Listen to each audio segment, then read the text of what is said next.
Let's go score. My name is Carl Pema, so I am a former professional athlete.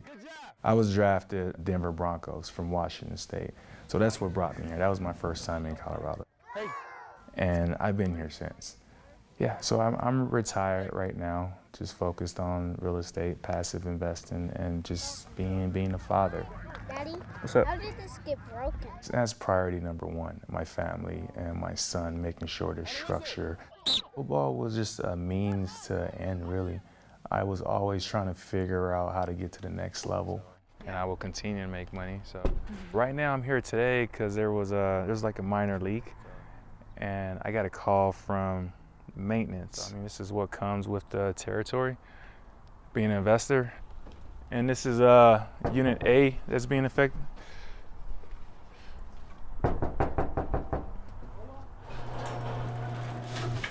Yeah, so we're just patching these up right now. It's already been fixed. Yeah. The issue with this HOA, so the dues, they weren't under automatic payment as I assumed.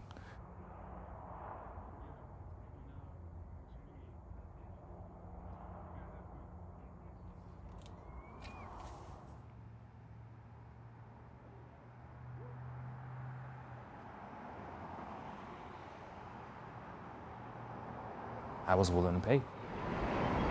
So the first payment I was able to make via a portal. This time, I can't access the portal, no. I contact the management company, oh, we can't talk to you about this matter. Added frustration. You have to contact this other number. And I contact that number, nobody answers. It's getting close to cutoff. I can't pay through the portal. I can't pay with the management company. I can't pay with this attorney that they're telling me to go through. So I'm just sitting there.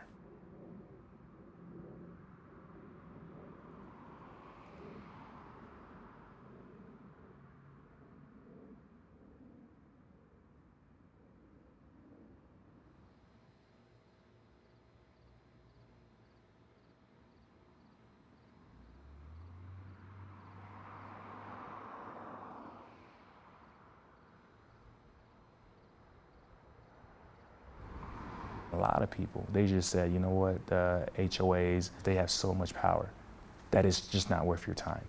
Like, just go ahead and just settle. It's pointless fighting them. And until I reached out to Robert, and he was like, hey, you know what, this is not okay. They had you over a barrel. Here's what the collection policy is. You took this on when you bought this unit. Here are the attorney's fees. Don't pay, we'll foreclose. And that's a tough place to be. Judicial foreclosure must be authorized by the board. So the law imposes reasonable attorney's fees. That's for a judge to determine, from our point of view, what is reasonable. And that is our case. We do not believe that they were reasonable. Having a judge look at that situation levels the playing field, because I think most people will bring the dues current if it wasn't for the fact that these charged fees are taken off, so they never get current. So at this point in time, there's about $25,000 in fees. You think about the average person that's living there, who has the means to do that? Who has the means to even hire an attorney?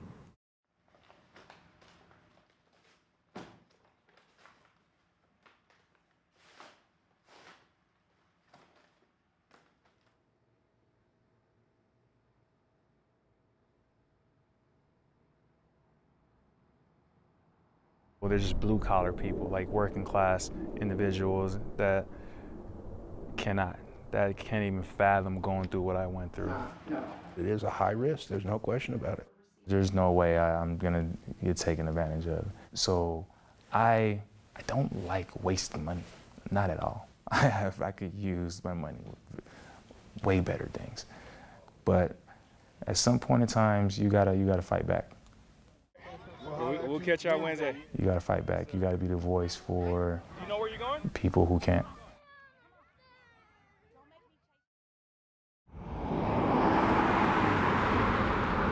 I purchased my unit in 2004. When I moved in, it was a nice community, very well taken care of. I moved into Rockridge. I was original homeowner. It was a new build. Then as we proceeded forward, before 2020, like the last 5-6 years leading up to 2020, it started a slow dilapidation. Shingles were blowing off the roofs, the stone was falling down, the sidewalks were all cracked up, the gutters are pretty much smashed. Just a lot of problems starting to accumulate on one another. It was really 2020 when everyone's home and everyone starts talking to each other and pointing out all the things that we've all noticed. That's when the conversation started of what is happening with our HOA. We were having some sort of like meeting out by the gazebo. They wanted to get as many owners as they could to sort of discuss what was going on. Then at that meeting there was 20, 25 of us? Yeah, that sounds right. So all these people just started coming out of the woodwork, I think, that had seen their own situations, and so we were really of a like mind for a long time. Suddenly, like Nicole said, we were able to start talking to each other, and That's the only thing that came out positive of 2020. It needed I think it needed a catalyst to get people to kind of come together. I know specifically I reached out to try and get the financials, to understand where the financials were, and they pretty much ignored me.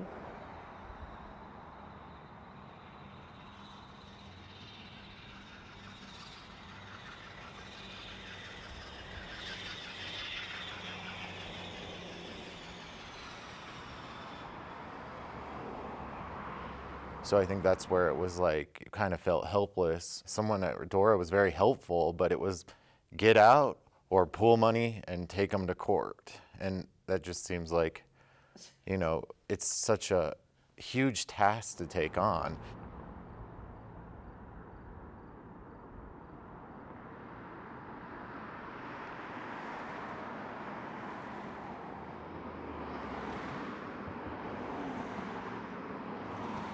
We came on the board, and is now what you took a look at the financials and where we sat money-wise for that size of property. It was not.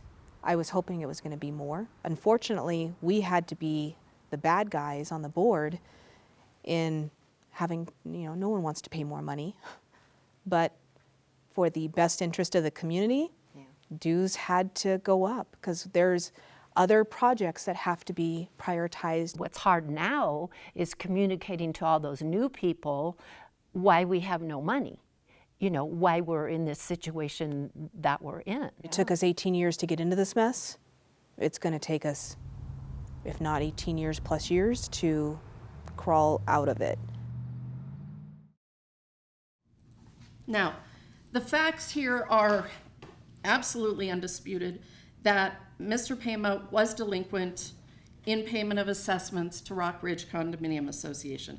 There are 10 or 15 letters and emails that were sent by Colorado property management specialists to Mr. Pema that he admits he received, but he didn't read them. He didn't pay attention to them. He didn't take any action. Plaintiff calls Carl Pema.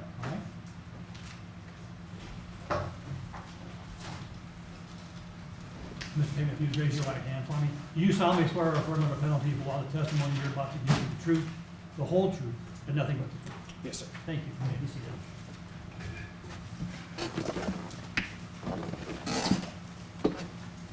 You didn't make any payments between 1/1/21 and 8/16/21, correct? Yes. And you agree you made no payments between 9/1/21, actually between 8/17/21 and 3/8/22, correct? I believe so. Well, during your examination by plaintiff's counsel, it was just over and over. I don't remember seeing this. I wasn't paying attention to it. Tell the court why. Yes. So for the last 3 years, I've been part of a contentious domestic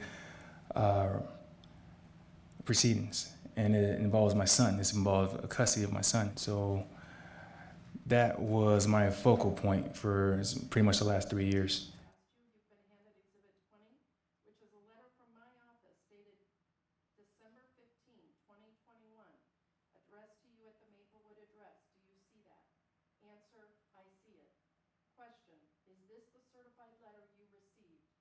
The amount shown right here is $1,515.45, December 15th, 2021. Did anything happen next concerning your questioning that amount? I was seeking to pay this amount. I called, made calls. The management company told me I couldn't go through them. I called Ms. Alcock to make this amount, and I didn't get anywhere. So long story short, this amount, the next time I heard from anybody, this amount had basically tripled. So what did you think when you received that after being told it was some $1,500? I felt bamboozled. I felt like somebody was trying to take advantage of me at this point in time. So what did you do about it, if anything? I sought out legal counsel immediately to get clarification. My only dispute here is outrageous attorney fees. I've paid and I'm current with HOA dues, fines, charges. I definitely could have been more vigilant. If I had to do it again, I would have been more vigilant, but like I said, there's so many things thrown at me at once, and being a parent, I had to be present. That's a sad situation for everybody involved, but it's just not pertinent to this action.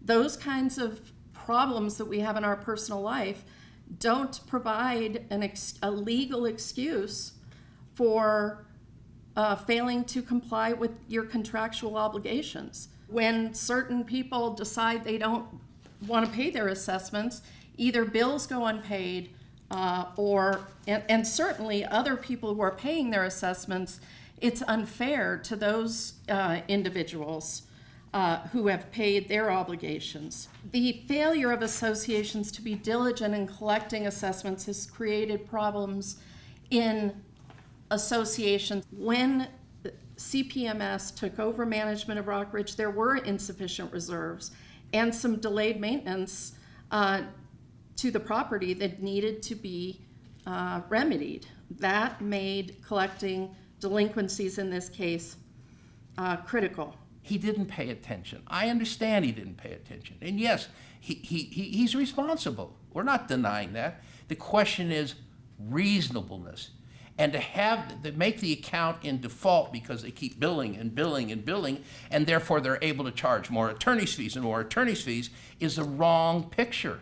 They're not acting in good faith. It is not good faith if you use the fees to create a default that does not benefit the association. It hurts the association. The whole idea of the association statutes was to make sure the associations could collect their money so they could take care of the property, they could take care of the roofs, they could do the landscaping, they could manage the property so the values would be greater so people will want to live there and it will have a more calm society. But it doesn't work when they have the attorney's fees taken out first because the association doesn't get the money. Even though it's paid, they don't get the money. The way it's being structured now is not fair, and we're asking you to please not allow it. Thank you. It's almost like you have to lay down and just let them do whatever they want. So, and I can't really advise anybody to do that. And then the latter alternative is what? Get a lawyer and spend a bunch of money. So it's a lose-lose situation.